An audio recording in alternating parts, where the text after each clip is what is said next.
Good afternoon, ladies and gentlemen. For Isaac Brown and Jake Finnell, I'm Zach Austin. We got Doc Goff with us here. How are you, Doug? I'm doing good, doing solid. Nice, right on. So go ahead and introduce yourself if you don't mind, for the ones that don't know who you are. I'm Doc Goff, number 34. I play linebacker for Boonville. Nice. How long have you been playing football, Dax? 10 years. 10 years. That's quite a bit. It's third grade. Yeah. So what's your favorite memory? Probably beating Ozark my sophomore, junior, and senior year. Yeah. That's pretty sweet. That is pretty sweet. Not a lot of classes can say they've beat them all 3 years, so my class included. Anywho, that's a little sore subject, I guess. But, yeah, that's pretty awesome. Always beating Ozark. That's always fun. Yeah. Love beating those guys. It's always great, especially this year. Y'all started off great. You had a pretty good game, kick return and all that. This isn't on the list, so what's it like returning to kickoff if, like, you see a big gaping hole? What's that like? Run as fast as you can because you might not get to do this ever again. Right. Because they might kick it to you again, so you got to take advantage of the – Yeah. Just run. Hope you score. Right on. So what do you like to do? What does Dex do when you don't play football? Let me rephrase this. What do you do when you don't do any sports? Because you do all of them. Let's see. I like to go fishing, hunting, getting deer stuff ready. Yeah. So a lot of that. Go riding around, hang out with some friends. I'm a big music guy, so I play some instruments, drums, piano, guitar. Yeah. Nice. How'd you get into playing instruments? Kind of some of my family played it. Yeah. And it came pretty easy to me. Pick up an instrument, learn how to play it, love to play it. Yeah. And I sang a lot, so I like to play instruments while I sang when I was Yeah. Nice. That's good. So is there a music career in your future then after college I don't and know. everything? I'm a pretty shy I got you. shy singer, so That's all right. We'll jump back onto the track of talking football and stuff. Y'all came out pretty good. Came on fire. Friday it seemed like to started out and get a score. Jace goes, I think, 40-something yards for a touchdown. And then Nieder pretty much next play almost, turns a fumble, 48 yards or so. And y'all just kind of kept on ticking from there. What led to that, you think? Well, Coach Crowley gave us a thing on some of the idiots on Fearless Friday were tweeting, so he gave us that, and, like, we read them saying, like, these people are doubting you, these people don't think you, like, the past 2 games, they don't know what work you put in, so we kind of had some fire going into that game and wanted to shut people like that up that doubted us and stuff. Yeah, I don't blame you there. I had Ethan Obar, he's telling me about some of it up there during the game. I'm like, oh, okay, well, that's a little understandable, you know. Yeah. So that's good. Yeah, that can be a little. That's just, anyways. I'll skip that. Yeah, so we don't like to look at a whole lot, but we thought it would fuel our tanks a little bit for that game. Oh yeah, for sure. I mean, I like it. I like that aspect of it. Coach is like, hey, these guys are doubting y'all. You know, you're 1 and 2. They think you're nothing, pretty much. I'm sure, right? Yeah. Is that what it was? And so, yeah, all right, we'll use that as fire and show them, hey, you know, this is who we are. So can we expect that same fire this week against West Fork? Yes. Oh, right on. Just keep building off of it. Yeah. Take it all personal. Yeah. So what's something in the game that sticks out to you? Like something you did good or maybe someone else did. What's something you remember that stuck in your mind about last Friday? We came out last Friday with a lot more urgency than we have in the last few games. Like, we've been working on it in practice. We've kind of been hustling a lot more, getting the speed of the game a lot better, getting conditioned, and we came out and showed that Friday a little bit. We kind of wore them down. Yeah. So playing a lot more intense than we. That's good. Let's see here. So pretty much, you was on the sidelines the whole second half. What's that like as a starter? What's the game like for you? I mean, are you helping coach the other kids, just kind of sitting back, watching them, kind of maybe helping them learn stuff? A little both, a little coach / hype man. Yeah. You're excited because those dudes work so hard in practice, and you get to see that if we're fighting 4 quarters for a game. So you get the opportunity to go up on somebody by that much, and you get let those dudes go in and get in their reps, and they fought pretty hard. So I was excited to see them out there and compete. Yeah, they've done pretty good. They've had a 98-yard drive this year against Harding, and then Niedert scored, and then last week Shelton took off for like 45 yards. Yeah. That was pretty sweet. Let's see, what else we got here? What can we expect from West Fork Friday? They're big. they'll try to push you around a little bit, but if we play like I know we can, we should handle them pretty well. Right. What kind of style do they play with? Kind of with our style, they kept running right down your throat and stuff. Nice. Just get a little physical team, Yeah. physical game within the tackles. Yeah. Those are always kind of the fun games. Yeah. They get a little chippy, but that's always fun. It is always fun. Let's see. What is something you've learned over the years, Dax, throughout your years of playing football and everything? Learn the craft. If you learn the craft, you got a good chance of getting on the field. Yeah. So that's what we're preaching to. Like everybody, we get your stuff down. You'll probably play because we have a bunch of linemen right now that, we're trying to figure out rules. We got some defensive guys that are trying to figure out rules, trying to figure out coverages. Just learn your craft, you'll get on the field. Yeah, right on. A couple more questions. We'll get you out of here. I don't have this one on here, but if I've got my math figured right, you got around 400 or so yards to tie Randon's career rushing record. I think somewhere in there. Is that in the back of your mind, or you just don't really even think about that? I hope I get to Randon's rushing record, but if we play like we should, then it'll take care of itself. Right. And we'll just get there, and we'll keep hopefully getting past that. Yeah. So it's definitely a goal, but I feel like if we just keep our eye on the straight mission, I'll get to that. Right. What does Dax want to accomplish his senior year? Taking some steps, but gonna try conference championship first, and right. then hopefully a state championship. Yeah. What is – 2 more questions, then I'll get you out of here, I promise. Okay. Is Charleston the most excited game you're looking forward to this year? I know a lot of guys, that's the game that they were looking forward to. It was Charleston just because of last year and everything. Yeah. Charleston and Mansfield. Yeah. They've come out pretty good this year. Yeah, I'm excited for both of those games. Mostly Charleston, though. Yeah. Kind of get our little payback. Right. So, yeah, definitely Charleston. All right. So, try to end with this question about every week. What is something you would tell a younger kid that wants to be a Bearcat? Work hard. Don't take the little things for granted. Just enjoy it, because it flies by fast. Yeah. So, look forward to Little League. Look forward to all the little steps in between that, because once you get up here, it hits you. It went by so quick. Right. So. Yeah. Yeah, it goes by pretty quick. I guess that's really all I got for you. Unless you got anything else. All good. Good. All right. Hey, y'all come out. Travel to West Fork if you can. If not, you can catch it on the stream, boombearcats.com or YouTube. And that'll do it for us. We'll have Coach Crowley next. Dex, thank you, sir. Thank you. Good afternoon, ladies and gentlemen.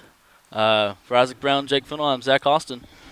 Week 5 coaches show. I can't believe we're almost halfway through the season. Crazy, Coach Crowley, how are you? Good, man. How are you doing? I'm good. Good to see you. Yeah. I was typing up these notes and stuff, and I was like, typed in week 5. I'm like, oh crap, we're just halfway through. Goes by fast, don't it? It does. I mean, I could ask you some of Dax's questions, but I won't. So come out Friday. Like I was talking to Dax, y'all just come out on fire. Last Friday, won 46-14. What changed? What led to that, you think? You know, I think our kids were tired of hearing some stuff from some people. Just, especially our defense kind of took it personal on Friday night. And we get to see, we know what they're capable of in practice, but, we tried to tell them the last 2 weeks before going into Hackett had a lot to do with who you were playing, and we stick by what we've been preaching to them, that, everything we do is for a reason. And even though, those were 2 losses, those 2 losses really highlighted some things we needed to work on. Right. And I felt like we've come to work and got those fixed. And I think that kind of showed up on Friday night. Yeah. Got a few things to address, just little things, and still a few too many penalties on Friday night. But other than that, I was really happy with the way they come out and started quick, and just really, really pleased with the effort Friday. Yeah, I was. I mean, the whole intensity level. I mean, just like a whole nother level. So y'all getting them ready. I was impressed to see that. Saw a couple little passes. I kind of like that. Yeah. Is that something we can kind of see a little bit more? Or? Yeah, man. That's what we want to throw the football. We really do to alleviate some of that pressure off the run game.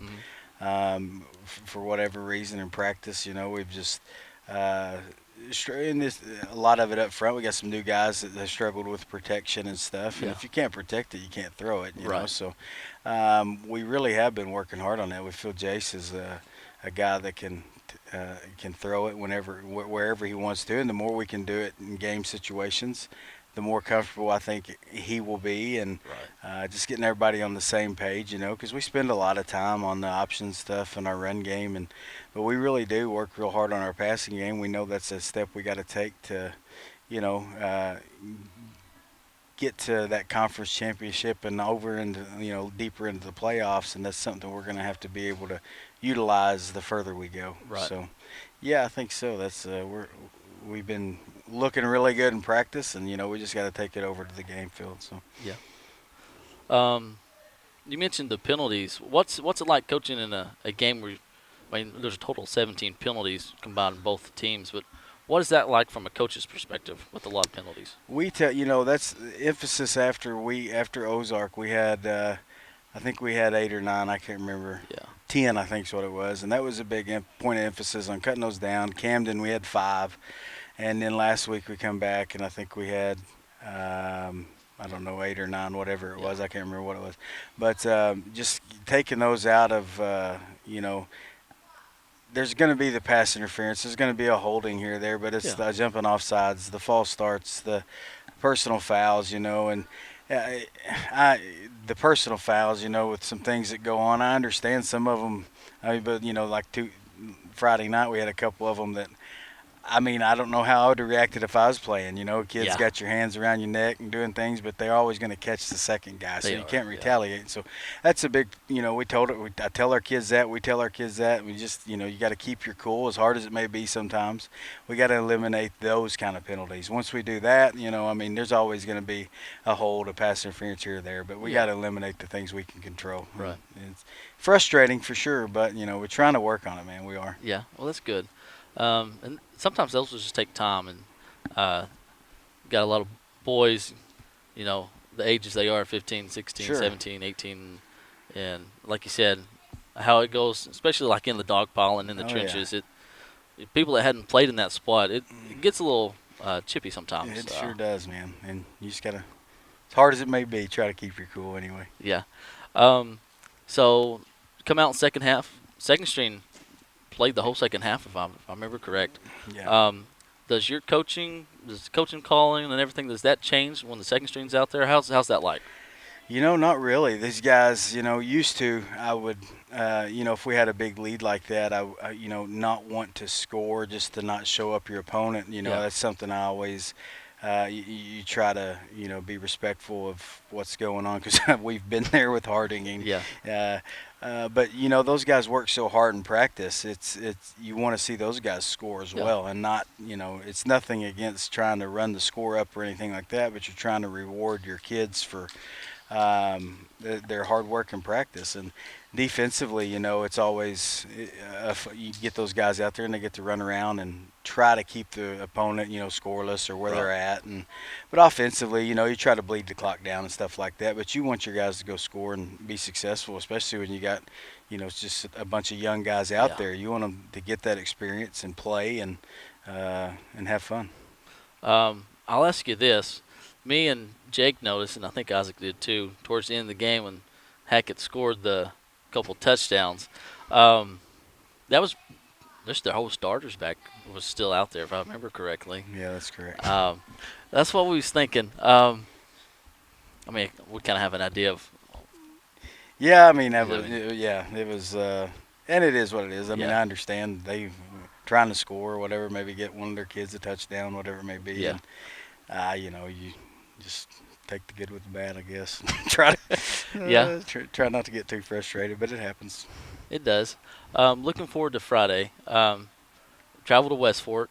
What can we expect from them and from y'all as far as the coaching perspective? Yeah, I think the big point of emphasis this week is to build on what we did last week. And, West Fork last year come down here and they, had put up some good numbers. And, I think Dax broke that record in that game. And, we're trying to get our kids, to understand that every day is important to get better every day, and no matter who we're playing, we just want to get better, and one conference game at a time. So we'll go up there and try to replicate what we did Friday night and do it just a little bit better. Right. Yeah. I got tapped on here. Who's someone that's maybe caught y'all's attention since the season started that maybe didn't have your attention right before the season started? Well, I don't. He had our attention. We knew what he's capable of, but Rhett has done a really good job in the back end on the defensive part. We give him a hard time because he didn't have a tackle this week, but he was still player of the game. But yeah, no, he's a very sharp kid. He's a young kid, and he's just still figuring out the game a little bit. But it was good to see him get the scoop and score. And then on the offensive side, man, he's a smooth little quarterback. He does a really good job back there as well. So he's been a really bright spot, but I think the best is yet to come for him. Right. Yeah, he's a fun little player to watch. Yeah. Couple more questions, then we'll get you out of here, Coach. How do you keep a team dialed in after having a big win like that? Is that hard to do? Sometimes it can be, but I think the kids still see the task at hand. They see this score, in the weight room. It's here. They understand that there's some big games coming, and they know that, not to look ahead or do anything like that. Take it one game at a time is what we preach to them. But they understand that the task at hand, and they've got to get better because there's, the sky's the limit for this group, and to prepare not only for West Fork, but you're preparing for whoever you may see, in the playoffs. So just to understand that there's a bigger picture there and keep them focused, keep getting better. Kind of end with this one, I guess. I don't think I've asked you this. So why the flex bone and the style of offense y'all run? Why stay with that and maybe not change it up a little? Well, I think one thing is it's if you're doing it correctly, it's a defensive coordinator's best friend. It keeps your defense off the field and keeps higher-powered offenses, more athletic offenses off the field, and ball control is one of the bigger parts of that. But I just love the mentality of we're going to line up and we're going to do this, and if you can't stop us, we're just going to run it down your throat. And it really is a lot of fun. I mean, I don't. Oh, yeah. A lot of people want you to throw the ball, whatever. And believe me, I played quarterback. I love throwing the football. But we've been doing it here for so long. I think that it's just in these kids' nature to be physical and to it's something that keeps us on the field with more athletic teams for sure. I think. If we're in the spread or something like that against Camden, I think that game goes really bad, really quick, probably. But being able to keep the ball out of their hands and just establishing the line of scrimmage and being physical on both sides of the ball is one of the reasons we just keep doing what we're doing. Right. I love it, and not just because I'm from here. I mean, that's one of the reasons, but when it's executed right, it's just like an art, and it's just fun. Wonderful. It is. So I love watching it unfold and just confusing the defense and even the camera people and everything, that's just something I really enjoy. You're really doing a good job when you get an inadvertent whistle or two. We haven't had one of those in a while, so when you trick the officials, usually, we're going to get mad about it. Oh, but yeah. You're doing something right if you're tricking them. I guess that's really about it, and we got homecoming next week. Mm-hmm. We'll hit on this some next week, but what is it like coaching with homecoming and homecoming coming up? What is that like? It's miserable, really. No, I'm playing. It's good because you get a lot of older alumni coming back into the, coming up into the building. Yeah. You get to see everybody. A lot of people come down to the pep rally and at the parade and getting to celebrate, what's happened, the tradition, the people who've come before these guys here, and just to really celebrate them, enjoy it, and have a good time. And the tricky part is from 4:20 to 7 o'clock. Getting those guys to flip a switch. And luckily we've done a good job of that the last few years. So, yeah, homecoming's homecoming. It's fun. Right. Yeah. Well, that's good. I guess that's really about all I got for you this week, Coach. All right, man. You got anything else you want to? No, I add? don't guess so. I appreciate you guys always. Yeah, appreciate it. We enjoy doing it. Folks, y'all come out. Games at West Fork at 7. If you can't make the trip, of course, it'll be on the app, bearcats.com, and on YouTube. But if you can, hey, if you ain't doing nothing, just take a drive on up to West Fork, and then if you want, you can just hang out at the promenade and stuff later on. There you go. But y'all come out and support these guys. 7 o'clock for Isaac Brown, Jake Finnell. Coach Crowley, thank you, sir. I'm Zach Austin. Remember, as always, it's a great day to be Bearcat. Appreciate it.